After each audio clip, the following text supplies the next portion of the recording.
जनवरी पूरा खत्म हो चुका है और फरवरी के भी लगभग 18 दिन जा चुके हैं। टाइम कम है और एग्जाम सामने खड़े हैं और यही वो टाइम है जब हारने वाले पीछे हट जाते हैं और जीतने वाले मैदान में उतरते हैं। अब डिसाइड आपको करना है कि आपको हारने वाला बनना है या फिर जीतने वाला। मुझे पता है कि आप लोगों के पास टाइम बहुत कम है और काम बहुत ज़्यादा है, लेकिन भाई अगर घबराओगे तो कुछ नहीं कर पाओगे और अगर प्लानिंग से काम लोगे तो इन लास्ट दिनों में भी बहुत कुछ कर जाओगे। सोचो आपके एग्जाम्स में सिर्फ 7 दिन बचे हैं और इस वक्त आपके दिमाग में सिर्फ एक ही वर्ड गूंज रहा है कि यार अब क्या होगा। दिमाग बहुत ज़्यादा स्ट्रेस में है और कॉन्फिडेंस लेवल बिल्कुल जीरो है। ऐसा लग रहा है कि यार अब सब कुछ खत्म हो गया है, लेकिन मेरे भाई अभी सब कुछ खत्म नहीं हुआ है, बल्कि पिक्चर अभी बाकी है। देखो भाई, एक साल को बचाने के लिए सिर्फ एक महीना काफ़ी होता है और एक महीने को बचाने के लिए सिर्फ एक सप्ताह काफ़ी होता है और एक सप्ताह को बचाने के लिए सिर्फ एक दिन काफ़ी होता है और एक दिन को बचाने के लिए सिर्फ 1 घंटा काफ़ी होता है। तो भाई अभी तो आपके पास 7 दिन बचे हुए हैं,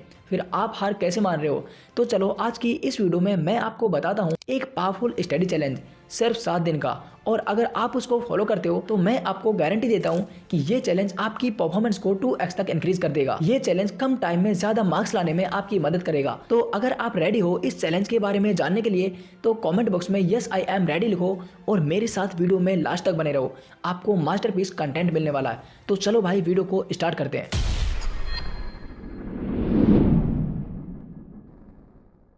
देखो भाई, आपके पास ये जो 7 दिन बचे हुए हैं ना, इनमें से पहले दिन आपको अच्छे से प्लानिंग करनी है कि इन 7 दिनों में आगे आपको क्या करना है, किस तरह से पढ़ाई करना है। देखो भाई, प्लानिंग करना बहुत ज़रूरी है। अगर आप अच्छे से प्लानिंग करते हो तो आप बिना लड़े आधी जंग को तो वैसे ही जीत जाते हो। इसलिए सबसे पहले अपने सिलेबस को उठाओ और उस सिलेबस में से हर सब्जेक्ट के इंपॉर्टेंट टॉपिक्स को मार्क करो जिनमें से सबसे ज़्यादा क्वेश्चन उठते हैं। और ये पता करने के लिए आप पिछले 2 से 3 साल के क्वेश्चन पेपर देख सकते हो। इससे आपको अंदाज़ा लग जाएगा कि पिछले 2 से 3 सालों में किस जगह से किस तरह के क्वेश्चन बने और इस साल क्वेश्चन कहाँ से बन सकते हैं। ये आइडिया आपको लगेगा प्रीवियस ईयर के क्वेश्चन पेपर्स को देखने से। तो सबसे पहले आपको यही करना है कि हर सब्जेक्ट के इंपॉर्टेंट टॉपिक्स को मार्क करना है कि यार इनसे क्वेश्चन बन सकते हैं और सबसे पहले उनको ही पढ़ना है, क्योंकि भाई हमें सब कुछ नहीं पढ़ना है, टाइम बहुत कम है और काम बहुत ज़्यादा है, यानी कि पढ़ना बहुत ज़्यादा है। तो इसलिए भाई हमें सिर्फ वही पढ़ना है जो एग्जाम के पॉइंट ऑफ व्यू से बहुत ज़्यादा इंपॉर्टेंट है। सिलेबस एंड क्वेश्चन पैटर्न्स को समझने के बाद आपके पास जो टाइम बचेगा ना, उसमें आपको अगले 6 डेज़ की प्लानिंग करनी है, टू डू लिस्ट बनानी है कि आपको हर दिन क्या करना है। देखो भाई, हमें हर दिन प्लानिंग करके टाइम वेस्ट नहीं करना है, बल्कि पहले ही दिन सब कुछ क्लियर कर लेना है कि यार किस दिन मुझे क्या करना है, ताकि आपके दिमाग को सब कुछ अच्छे से पता हो कि यार मुझे अगले दिन ये काम करना है। ऐसा करने से आपका दिमाग बिल्कुल भी कंफ्यूज नहीं होगा, क्योंकि उसे ऑलरेडी पता है कि अगले दिन उसे क्या करना है। मैंने ये जो आपको बताया है, अगर आप उसे पहले दिन अच्छे से फॉलो करते हो तो समझो भाई आपने पहले दिन का बहुत अच्छे से यूज कर लिया है। चलो अब आते हैं दूसरे दिन पर कि इस दिन आपको क्या करना है। अब आपके पास बचते हैं 6 दिन, क्योंकि आपने पहले दिन का तो अच्छे से यूज कर लिया है और ये जो अगले 3 दिन है, day 2nd, 3rd and 4th, ये आपके लिए सबसे ज़्यादा ज़रूरी है, क्योंकि यहीं पर असली गेम शुरू होने वाला है। इन 3 दिनों में आपको अपने सिलेबस को मैक्सिमम कवर करना है, सारे इंपॉर्टेंट टॉपिक्स को पढ़ना है ताकि कुछ भी बाद में बचा ना रहे।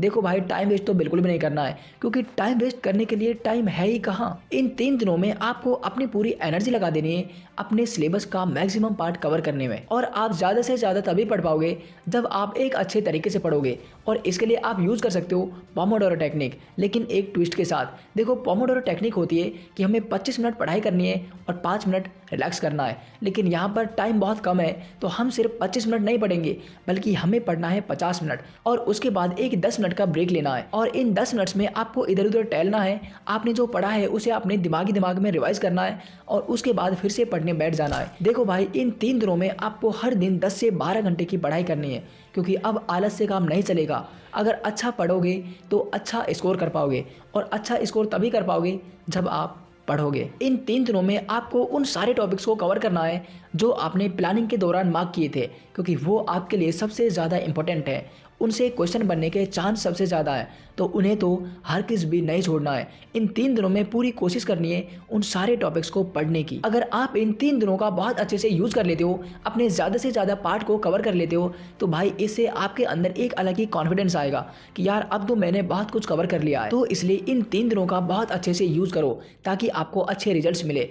अब देखो भाई, अब तक आपने 4 दिनों का अच्छे से यूज़ कर लिया है, फर्स्ट डे आपने प्लानिंग की थी एंड अगले 3 दिनों में आपने अपने सिलेबस को अच्छे से कवर किया था।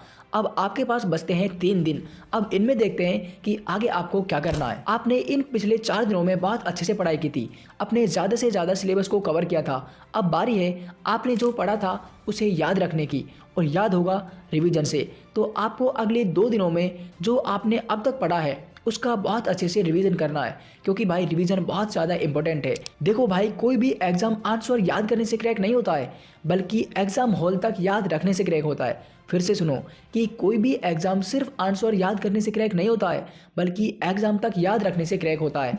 और आप एग्जाम तक याद तभी रख पाओगे जब आप उसका अच्छे से रिवाइज करोगे। तो चलो अब ये देखते हैं कि आपको इन 2 दिनों में क्या कुछ कैसे रिवाइज करना है। देखो भाई, इस टाइम पर मैं आपको कोई भी टिप सजेस्ट नहीं करूंगा कि आपको इस तरह से रिवाइज करना है, क्योंकि भाई इतना टाइम नहीं है कि कोई भी टिप फॉलो करो। टाइम है मेहनत करने का, और आपको मेहनत करनी है रिवाइज करने के लिए, याद करने के लिए।